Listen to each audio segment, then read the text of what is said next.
When the first letter arrived, it seemed so insignificant. A thin white envelope slid through the mail slot, stamped with the HOA's familiar logo. Inside was a notice claiming that a $200 assessment fee was overdue. It wasn't the first time the association had made clerical mistakes, so it barely raised an eyebrow. The payment records were meticulous, the receipts carefully stored. This had to be a misunderstanding, a minor clerical error that would be resolved with a quick phone call. But this HOA was no ordinary homeowners association. Its leadership prided itself on being strict, a euphemism that masked its obsession with power. The president, a sharp-dressed woman who thrived on confrontation, had been known to fine residents for leaving garbage bins out for an extra hour, or for planting flowers that didn't match community standards. To her, every notice was an opportunity to assert control. The $200 notice was followed quickly by another. This one was bold and red, stamped with the words "Final Warning." The letter warned that if the balance was not paid immediately, the HOA would begin legal proceedings to collect.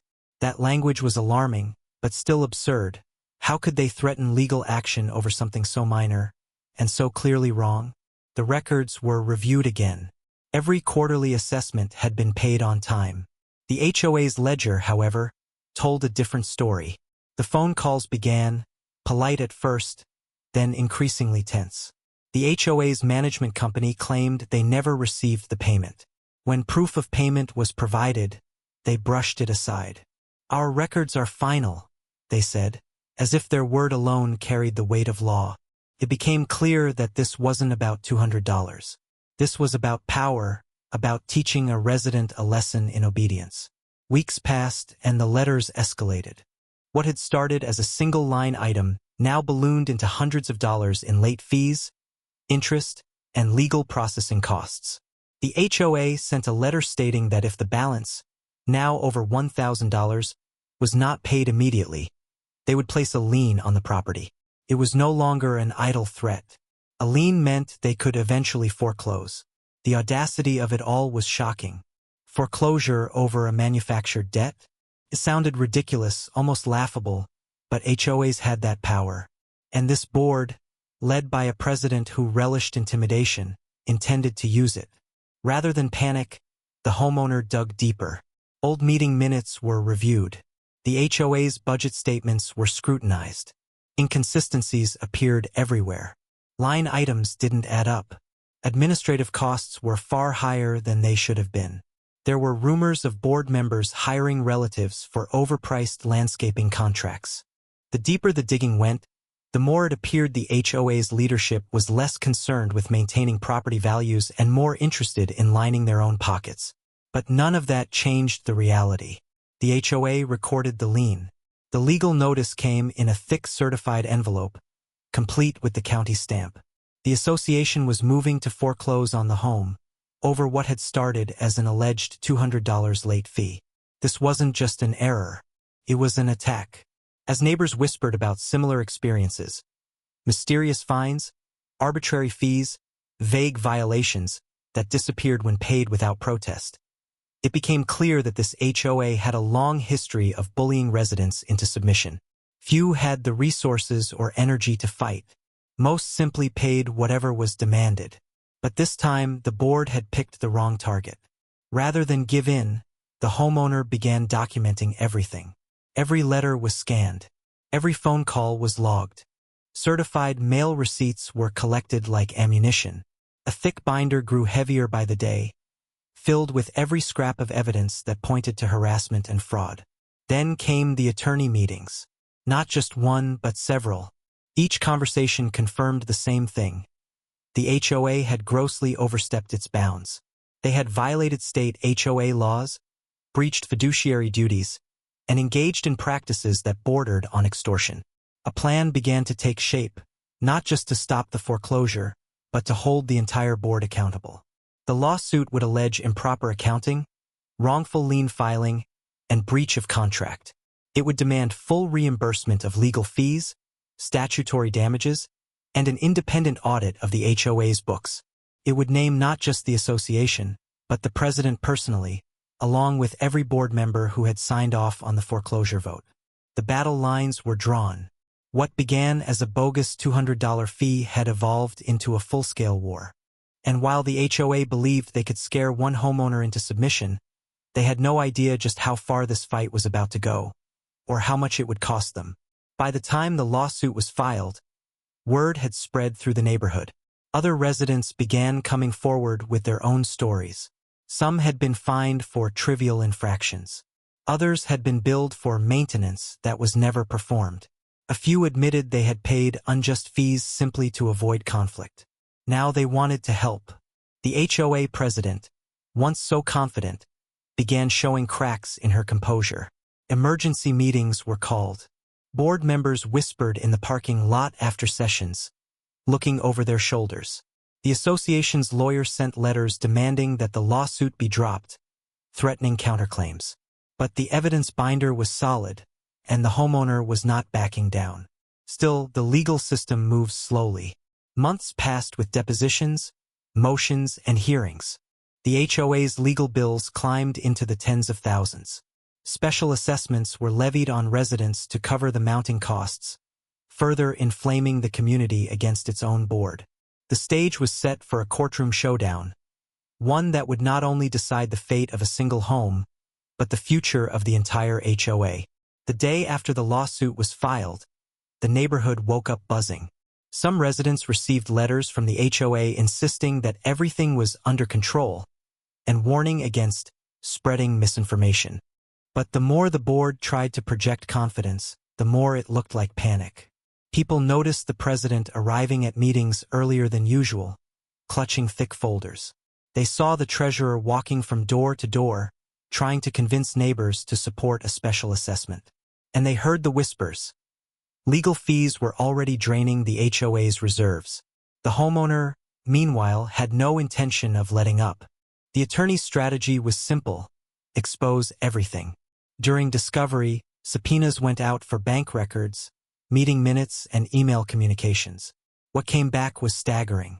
Payments to consultants with no clear job description. Landscaping invoices double the market rate, all approved without competitive bids. Thousands spent on administrative costs that had no receipts attached. Every document was another crack in the HOA's carefully crafted image. The board had always presented itself as the guardian of neighborhood standards, keeping lawns tidy and property values high. In reality, they were using residents' money as a personal slush fund, and the wrongful lien was just one piece of their arrogance. The homeowner's attorney compiled it all into a devastating case file. The claim wasn't just that the HOA had wrongfully placed a lien on the property. It now alleged financial mismanagement, breach of fiduciary duty, and even civil fraud. If proven, the board members could be held personally liable.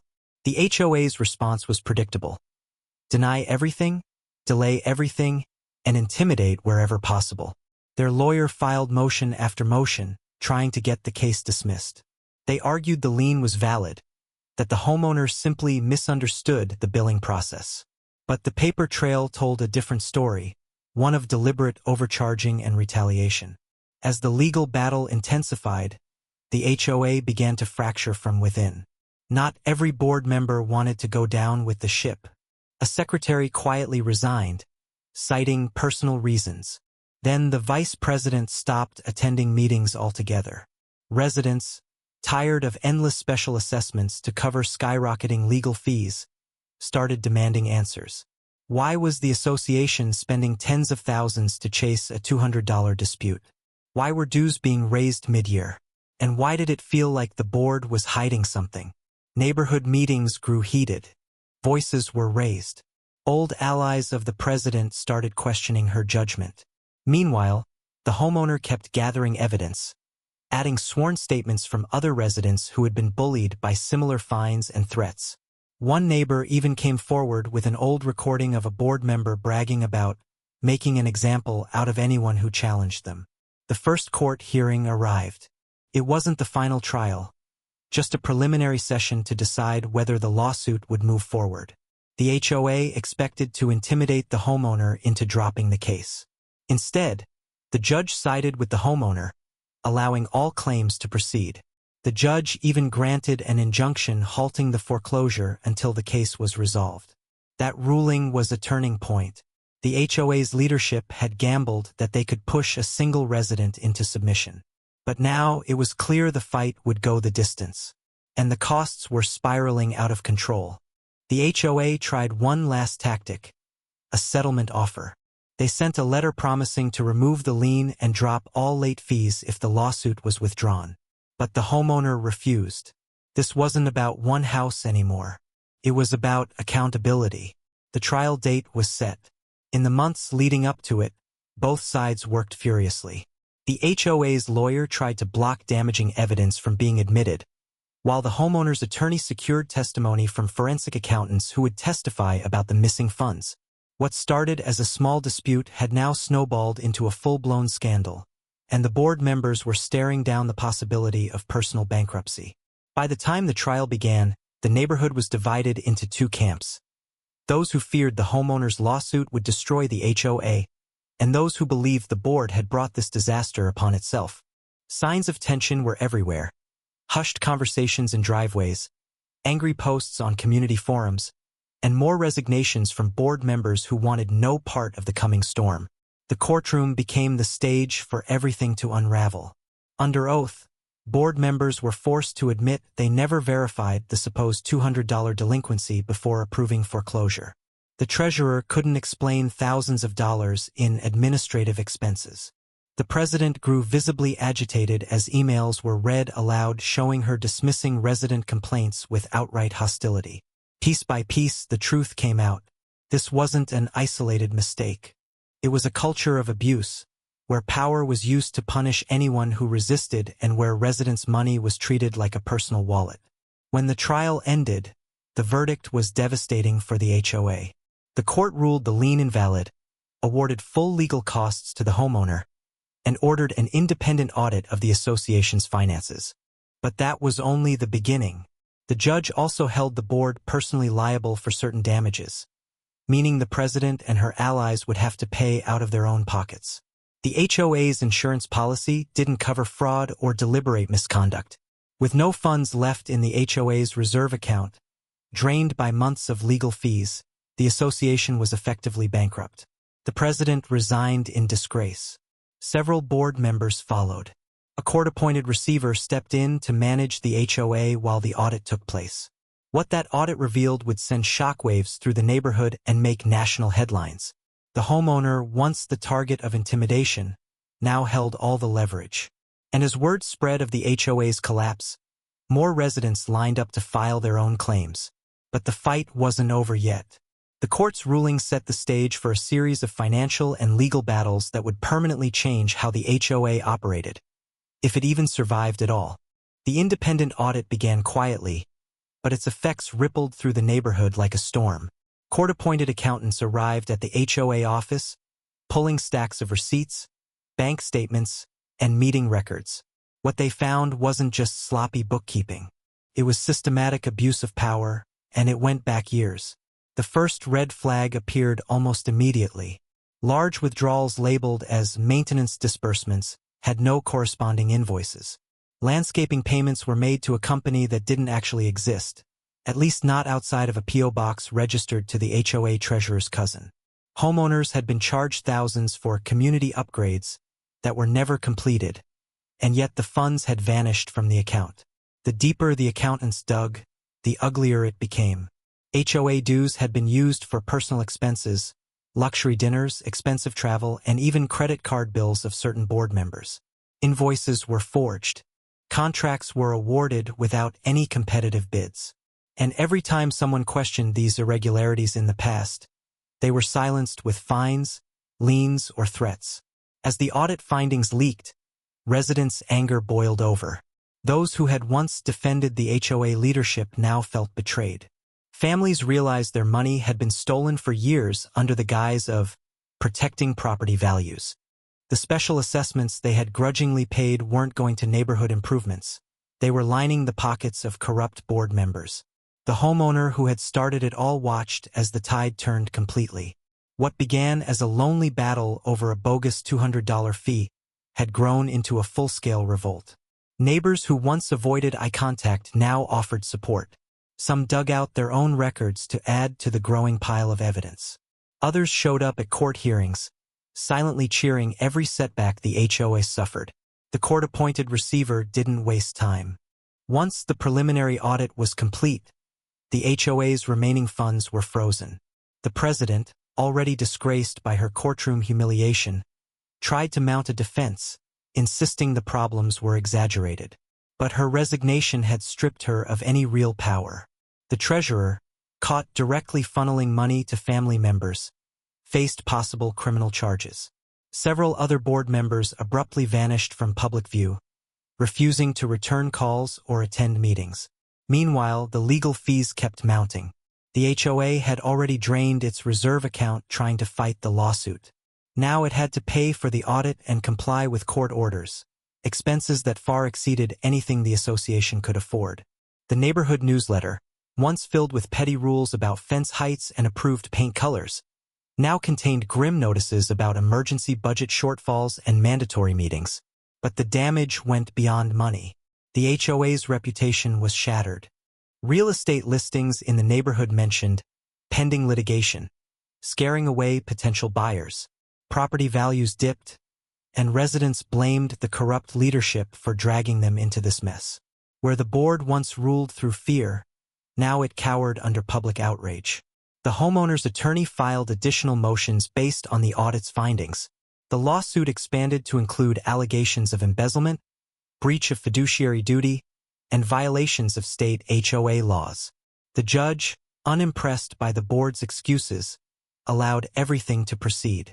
Personal liability for the board members became more and more likely.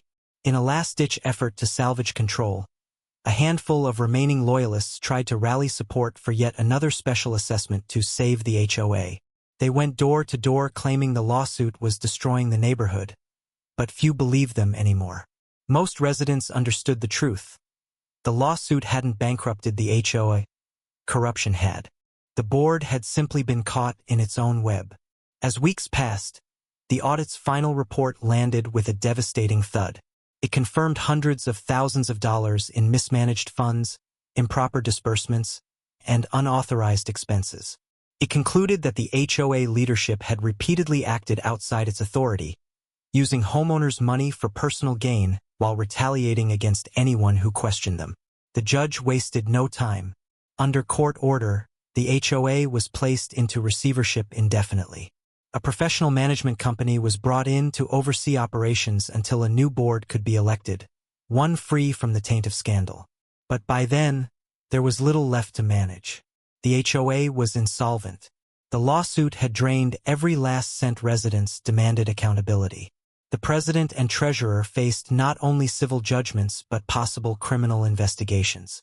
Local news outlets picked up the story, broadcasting the downfall of what had once been one of the most feared HOA boards in the county. Cameras showed angry homeowners packing into community halls, demanding justice. The scandal even reached state regulators, who began reviewing HOA oversight laws. Through it all, the homeowner who had refused to pay a fraudulent $200 fee stood firm. The personal victory was sweet, but it was no longer just about one house. It was about proving that even the most overreaching HOA could be held accountable if someone had the courage to fight back. Yet, as satisfying as the court's rulings were, the battle wasn't finished. The legal system moved slowly, and now that personal liability was on the table, former board members scrambled to protect themselves. Some filed for bankruptcy. Others tried to hide assets. The neighborhood buzzed with rumors of secret meetings and backroom deals as the corrupt leadership tried to avoid paying what they owed. But the walls were closing in. The homeowner's legal team prepared to file liens on the personal property of board members to collect the judgment. Investigators traced money that had been siphoned out of HOA accounts. The case that started as a simple dispute over $200 had turned into a high-stakes pursuit of justice, one that would leave no stone unturned. As the dust settled from the audit, one thing became clear. The HOA, as everyone knew, it was finished. The old guard had fallen, its power shattered, its funds gone. What remained was a hollow organization under court control, waiting for a new beginning. But the fight wasn't over, not yet. The real challenge was making sure the corrupt leadership paid personally for what they had done. And that battle, the one to make them feel the consequences, was about to begin. With the HOA's finances gutted and the court-ordered receivership in place, the corrupt board members could no longer hide behind the association's bank account. The court had made it clear. Damages would not be paid from HOA funds alone. Individual board members were now personally responsible. For the first time, the very people who had weaponized the HOA's power against residents were facing the same crushing pressure they once inflicted on others. The homeowner's legal team moved quickly.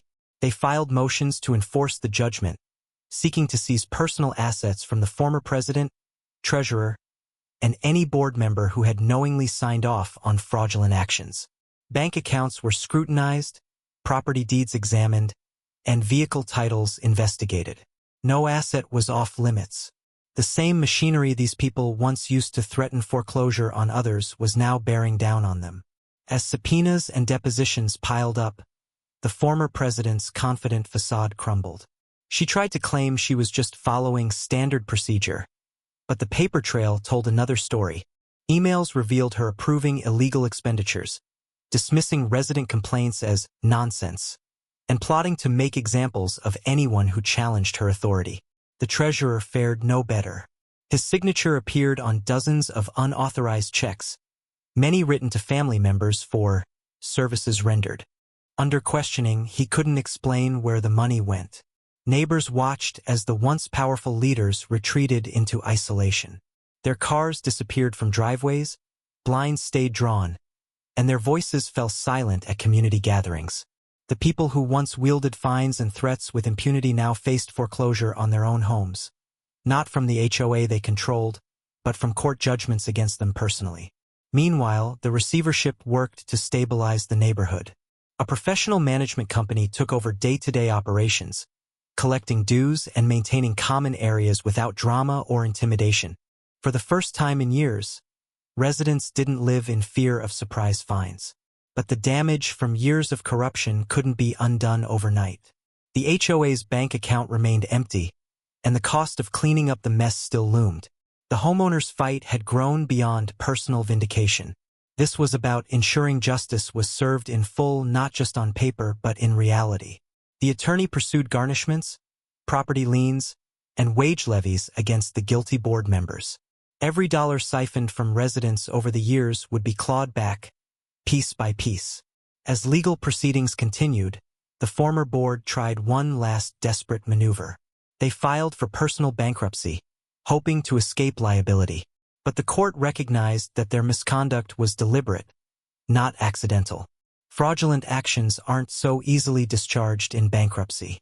Their attempts to dodge responsibility only added more fuel to the homeowner's case.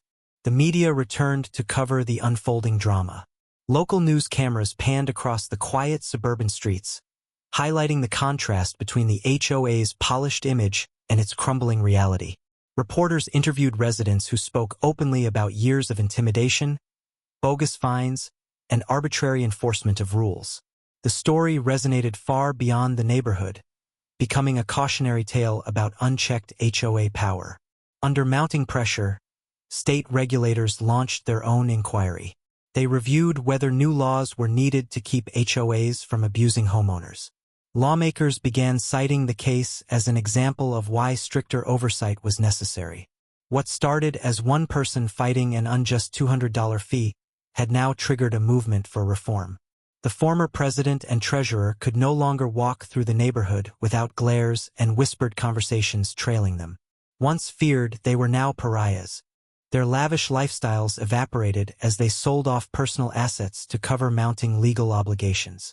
Vacation properties, luxury cars, and even retirement savings accounts were liquidated to pay restitution. The homeowner didn't celebrate publicly. There were no victory parades or gloating social media posts. The satisfaction came quietly, knowing that justice wasn't just a courtroom ruling. It was accountability enforced in full. The people who thought they were untouchable were finally learning what it felt like to be powerless. But the battle was exhausting. Even as the legal wins piled up, the process was slow and grueling.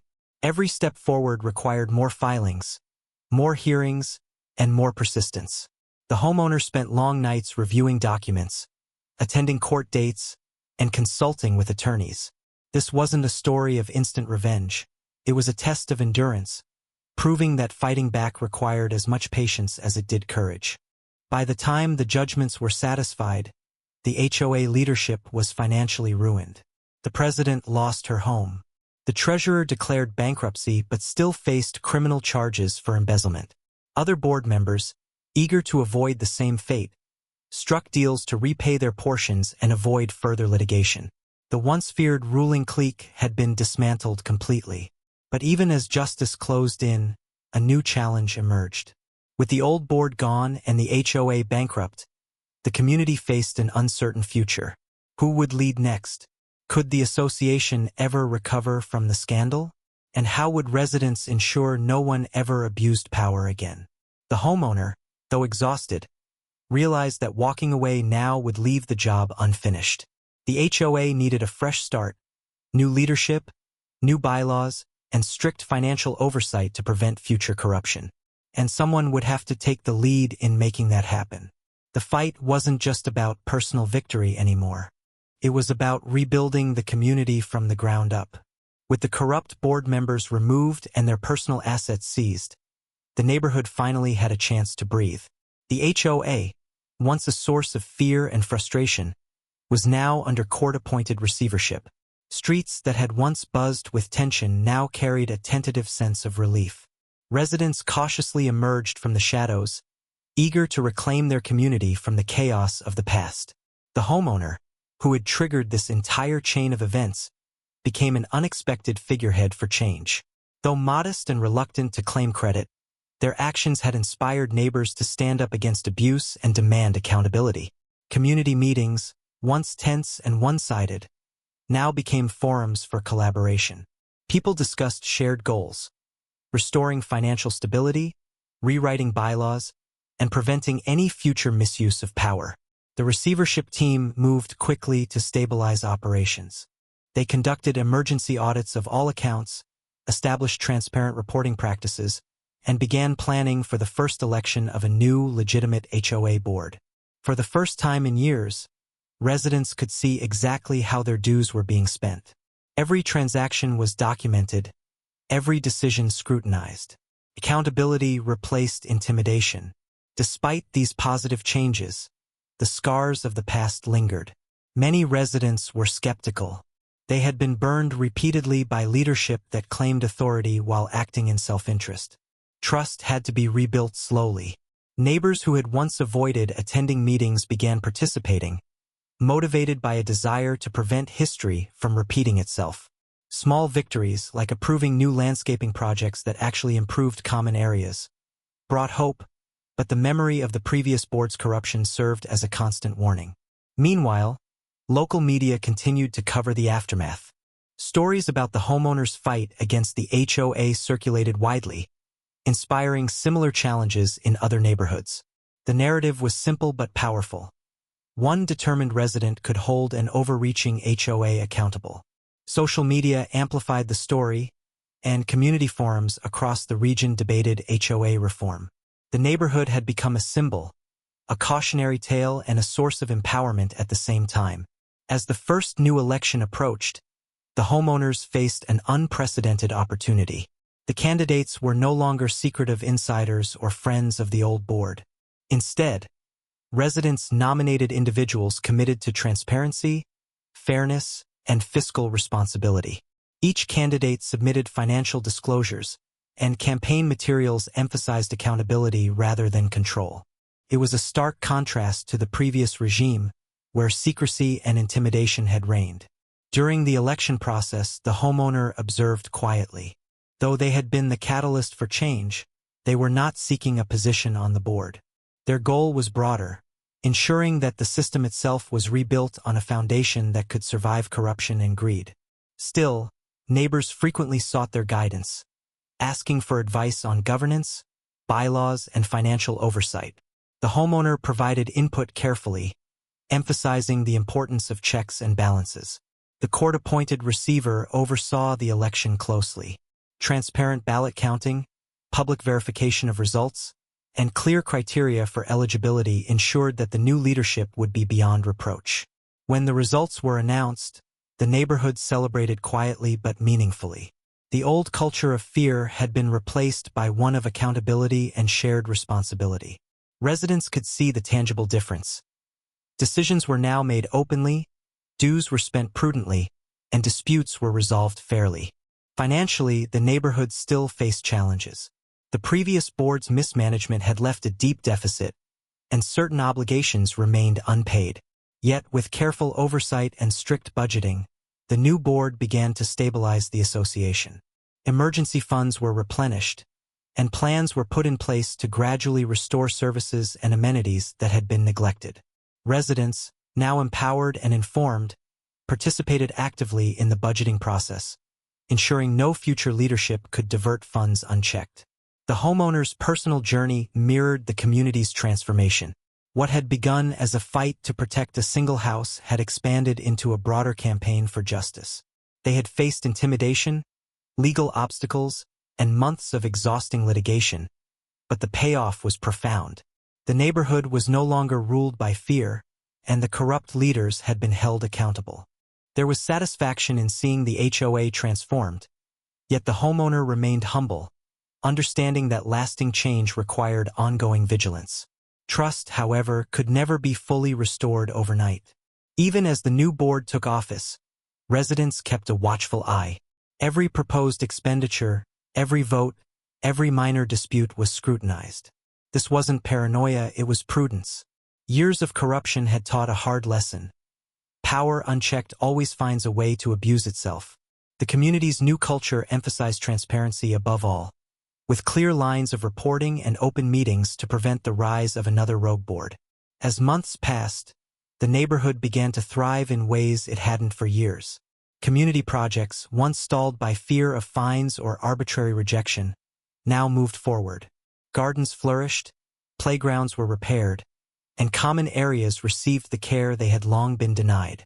Homeowners felt proud of their contributions, confident that their dues were being used responsibly. The transformation was not just financial, but emotional. The sense of fear that had once gripped the streets was replaced by a cautious optimism and shared pride in collective governance. And while the homeowner had avoided public recognition, their role remained quietly acknowledged. Neighbors expressed gratitude, not with fanfare, but with respect and participation. They had shown that courage, persistence, and a refusal to accept abuse could produce tangible change. The story of the $200 fee and the subsequent battle had become a legend within the community, a reminder that one person, armed with determination and evidence, could challenge systemic corruption. Yet the neighborhood knew the work was not done. Vigilance had to continue. The old board's actions had caused lasting damage, and the community had to ensure no future leadership repeated the same mistakes. Bylaws were rewritten, oversight committees established, and residents remained actively involved in decision-making. The battle for transparency was ongoing, a permanent safeguard against potential abuse. The homeowner had achieved something remarkable. A corrupt HOA had been dismantled, its leaders exposed, and a path laid for genuine, accountable governance. But the story wasn't about vengeance.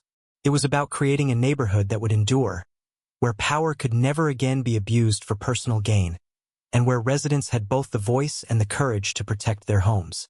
By the time the new HOA board had settled into its roles, the neighborhood had undergone a transformation few could have imagined just a year prior.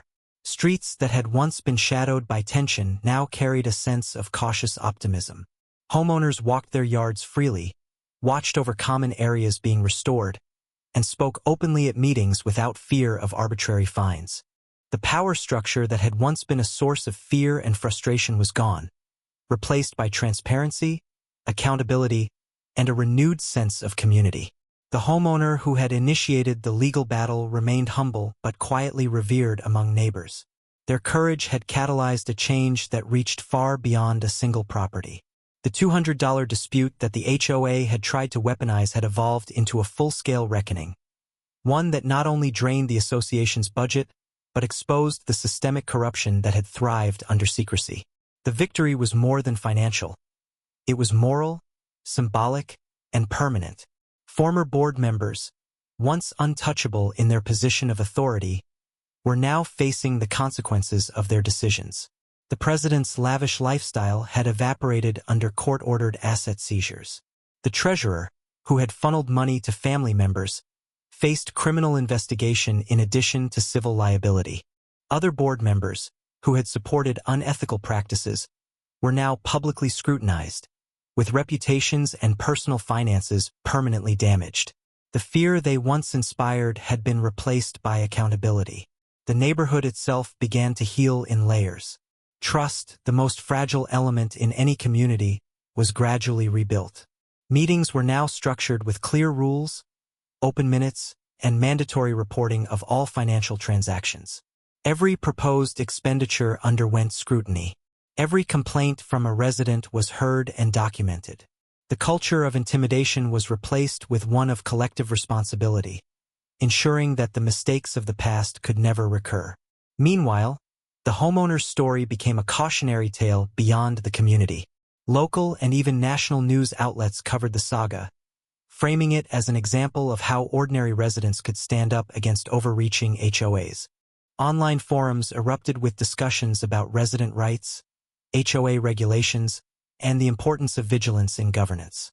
Neighborhoods across the country began re-examining their own associations, inspired by one person's refusal to accept injustice. Financially, the HOA stabilized. The new board implemented strict budgeting procedures, created a transparent dues system, and maintained an emergency reserve to avoid repeating the mistakes of the previous administration.